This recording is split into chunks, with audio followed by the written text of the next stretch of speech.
Botir akani hamma tanisizlar, Botir Achchig'oshchi. Shu qaysi videolarga kirmaylik, faqat negativ.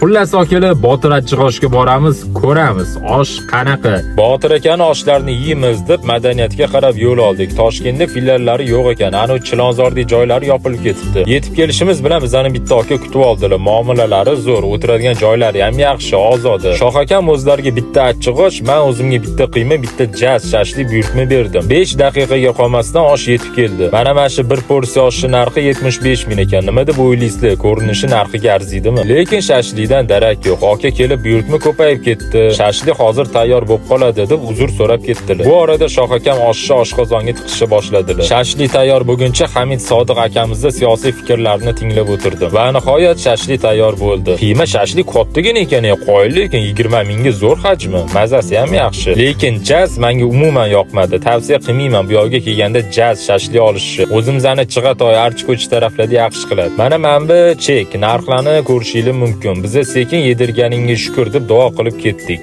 Shoh aka, to'g'risini ayting, oshning mazasi qanaqa edi? Osh yaxshi, lekin unaqa maqtaydigan darajada emas, lekin yomon emas, o'rtacha. Toshkentdan o'sha yoqqa borib yeyishga arziydimi? Yo'q, arzimaydi. Arzimaydi? Yo'q. Bo'pti akalar, joninglar sog' bo'lsin, Xudo hammamizning ishimizdan rivojini beraversin, sog' bo'linglar.